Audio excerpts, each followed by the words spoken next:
महाराज सत्यव्रत घोड़े पे सवार होकर के चले। अरे चलो नब पेड़ झाड़ी को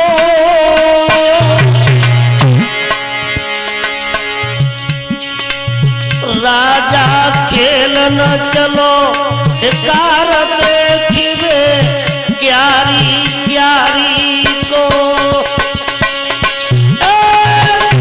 अरे खेलन चलो शिकार देखिए क्यारी क्यारी को।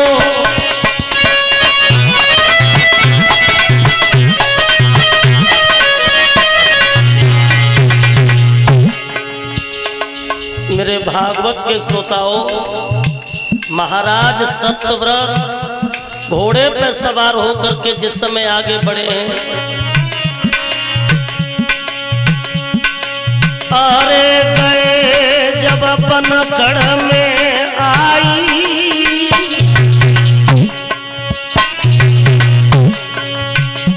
एक गैया खाए रही खेत ऊपर लखी पाई। अरे गैया खाए रही खेत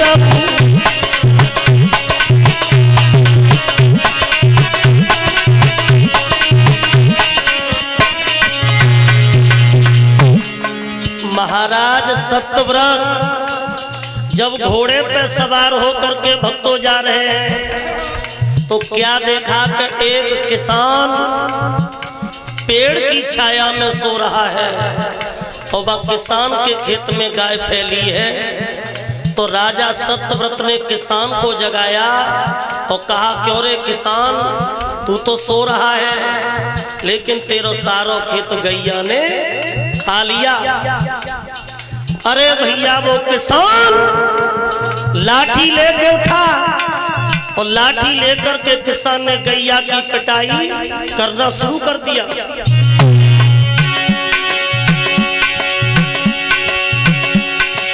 अरे दुष्ट ने लाठी बरसाई,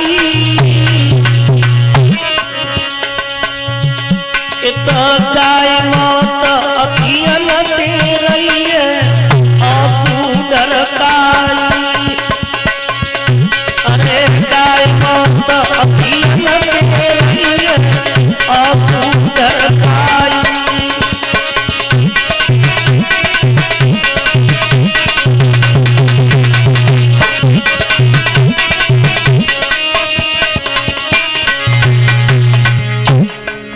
वो किसान गाय की पिटाई करने लगा तो मारते मारते उस गाय का कूला बैठ गया।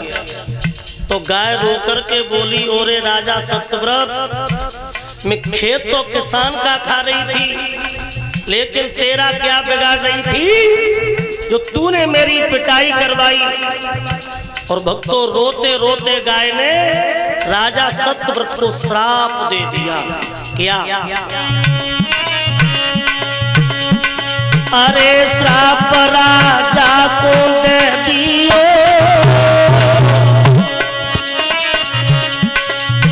तुम महल घुसत में गधा तो बनियो, ऐसे कह दियो। अरे महल घुसत में गधा तो बनियो,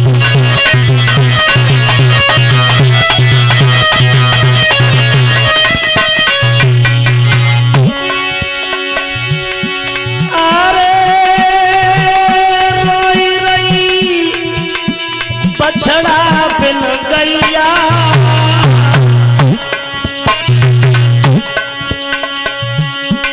विशेष कर्म लिखी सोई होय करो। अरे लाखों चतुरैया भैया कर्म लिखी सोई होय करो, लाखों चतुरैया।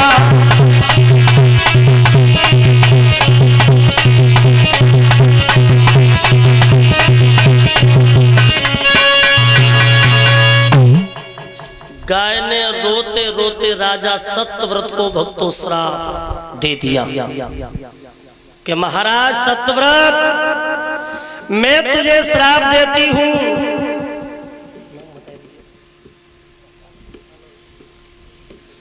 ये मनोज भाई एक से एक मुद्रिकाओं से हमारा सम्मान करके गए हैं और परीक्षित महाराज जी ने भी हमें एक से एक मुद्रिकाओं से सम्मानित किया है ठाकुर जी के दरबार में। इनकी मनोकामना हमेशा ठाकुर जी पूर्ण करते रहें और धन की वृद्धि होती रहे, जीवन में आनंद ही आनंद आता रहे। तो देखिए भक्तों, राजा सत्यव्रत को जब श्राप दिया उस गाय ने कि राजा सत्यव्रत तू अपने महलों में घुसेगा, तो घुसते ही घुसते महलों में गधा बनेगा। अब राजा सत्यव्रत उसी जगह बैठ करके रोने लगे और सोचने लगे कि अब मुझे गधा बनना पड़ेगा। तो इन्हीं सत्यव्रत के एक गुरु थे जिनका नाम था वशिष्ठ। तो गुरु वशिष्ठ का भक्तों आवाहन किया तो गुरुदेव कहने लगे हैं, बेटा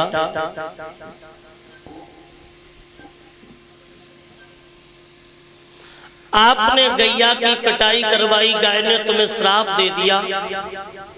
अब एक ही उपाय है कि तुम गाय की सेवा करो, और जब तुम गाय की सेवा करोगे तो गैया का जब कूला ठीक हो जाएगा तो गैया अपने श्राप को वापस कर सकती है। भक्तों, अच्छे अच्छे तेल यत्र लाए गए और तेल लगाए गए। तो जब उस गाय का कूला ठीक हो जाता है तो गाय कहने लगी, राजा सत्यव्रत श्राप दिया हुआ कभी वापस नहीं होता। तुम गधा तो बनोगे लेकिन अंतर आ सकता है। अंतर कितना कि अगर कोई पतिव्रता स्त्री और तुम्हारे ऊपर जल के छींटा मार दे तो तुम गधा से मनुष्य बन जाओगे। तो राजा ने सोची कि पतिव्रता तो हमारी रानी है, अगर हम गधा बन भी जाएंगे तो हमारी पत्नी हमारे ऊपर जल के छींटा मार देगी तो हम गधा से मनुष्य बन जाएंगे। इधर राजा ने अपनी रानी को सूचना करवा दी कि मुझे गैया का श्राप लग चुका है और जैसे ही मैं महलों में घुसूंगा तो गधा बनूंगा, तो आप हमारे ऊपर जल के छींटा मार देना तो हम पुनः गधा से मनुष्य बन जाएंगे। तो देखो माता बहनों, महाराज सत्यव्रत जब बियावान जंगल से और चल कर के जब अयोध्या में प्रविष्ट होते हैं तो उस गाय का श्राप था। महलों में घुसते ही घुसते राजा गधा बन गए और जैसे ही राजा गधा बने तो रानी सत्यव्रता जल को लोटा लेके आई और अपने पति के ऊपर जल का छिड़काव करने लगी। पूरा जल को लोटा ऊपर से डाल दो, लेकिन कोई फर्क नहीं पड़ा।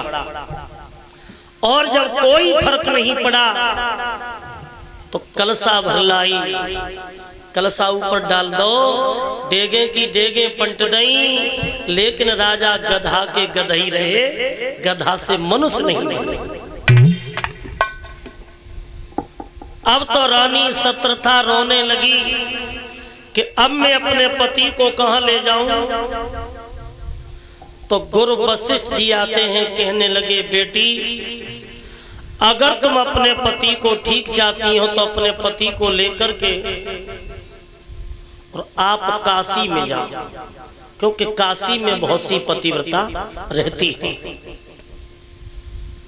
तो रानी सत्यव्रता उस गर्दभ पति के गले में गलबहियां डाल करके भक्तों और काशी के लिए चली है। आंखों से आंसू हैं, पति ही पतवार है, पति ही जीवन नैया का आधार है और पति ही औरत के लिए श्रृंगार है। जिय बिन देह नदी बिन बारी, और तैसी नाथ पुरुष बिन नारी।